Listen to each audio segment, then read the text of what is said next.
இது நல்லா இருக்கா? நல்லா இருக்கே ஃப்ரெண்ட்ஸ். எனக்கு ரொம்ப நாளாக ஒரு டவுட், இந்த வேர்ல்டில் எந்த அனிமல் நிறைய ஃபுட் சாப்பிடும்?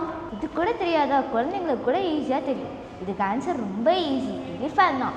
ஜூவில் ஃபாரஸ்ட்டில் நம்ம ஹியூமன்ஸ் தான் இதுக்கு ஃபுட் கொடுக்குறோம். Correct. Daily elephant 200 to 300 kilo cross, leaves, fruits எல்லாம் சாப்பிடும். ஆனால் எலிஃபெண்ட் விட ரொம்ப அதிகமாக சாப்பிட்ற ஒரு அனிமல் இருக்கே, அது ப்ளூ வேல். எலிஃபெண்ட்டுக்கு நம்ம ஃபுட் கொடுக்குறோம், அப்போ ப்ளூ வேலுக்கு யார் கொடுப்பா? உனக்கு அவ்வளோ ஆசையாக இருந்தால் நீயே போய் கொடுக்க வேண்டியது தானே. ஆனால் நீ கேட்கறதும் சரிதான். அவ்வளோ பெரிய ப்ளூ வேலுக்கு யார் ஃபுட் கொடுக்குறா? நேச்சர் தான் கொடுக்குது. ப்ளூ வேலுக்கு ஹியூமன்ஸ் தேவையில்லை. அப்பா அதுக்கு நம்மளை பிடிக்காது.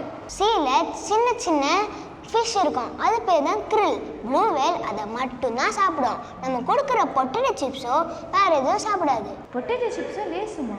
நீ எப்போ அதுக்கு கொடுத்த? நான் சும்மா போட்டில் ரைட் போகும்போது அதுக்கு ஊட்டி விட, அது சாப்பிடல. சரி கதைக்கு போகலாம். சின்ன சின்ன அனிமல்ஸா? அப்போ எப்படி அவ்வளோ பெரிய வேல் சர்வே ஆகும்? அதுதான் சர்ப்ரைஸ். ப்ளூ வேல் டெய்லியும் 3000 to 4000 கிலோ krill சாப்பிடும். ஐயோ, எலிஃபெண்ட்டுக்கு நம்ம ஃபுட் கொடுக்குறோம், ஆனால் ப்ளூ வேலுக்கு கடையிலே ஹோட்டல் மாதிரி தான். அதான் ரீசன்.